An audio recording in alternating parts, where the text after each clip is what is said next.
दुनिया भर में मुकीम कश्मीरी आज यौम अलहक पाकिस्तान मना रहे हैं। एक्सप्रेस न्यूज के मुताबिक कंट्रोल लाइन के दोनों इतराफ और दुनिया भर में मुकीम कश्मीरी आज यौम अलहक पाकिस्तान इस तजदीद अहद के साथ मना रहे हैं कि वो भारतीय तसल्लुत से आज़ाद और जम्मू कश्मीर के पाकिस्तान में मुकम्मल इंजमाम तक अपनी जिद्दोजहद जारी रखेंगे।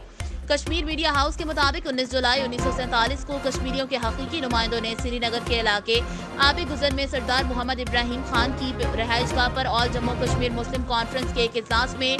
कश्मीर के पाकिस्तान के साथ इल्हाक की करारदाद मुतफिका तौर पर मंजूर की थी। कश्मीर पर भारतीय कब्जे को 76 वर्ष गुजर गए, लेकिन आज भी वहां के बच्चे कश्मीर बनेगा पाकिस्तान का नारा लगाते हैं। 19 जुलाई 1947 को कश्मीरियों ने पाकिस्तान से इल्हाक की मुतफिका करारदाद मंजूर की थी और इसी दिन की याद में कश्मीरी दिन यौम अलहक पाकिस्तान मनाते हैं। श्रीनगर में कश्मीरियों की नुमाइंदा तंजीम मुस्लिम कॉन्फ्रेंस का तारीखी इजलास 19 जुलाई 1947 को चौधरी हामिदुल्ला खान की सदारत में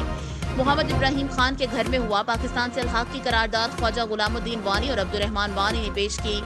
इजलास के तमाम शुरका ने मुतफिका तौर पर करारदाद मंजूर कर ली और इसी करारदाद की बुनियाद पर बरतानवी हुक्मरानों ने बरसगीर की तकसीम फार्मूले के तहत ये आज़ादी दी थी कि कश्मीरी जिस मुल्क के साथ चाहें इल्हाक कर लें, लेकिन अक्टूबर 1947 में कश्मीर पर कब्जा कर लिया और कश्मीर में मुसलमानों की तादाद कम करने के लिए इन पर बेशुमार मज़ारिम ढाए, लेकिन कश्मीरी आज भी इल्हाक की ख्वाहिश से दस्तबरदार नहीं हुए।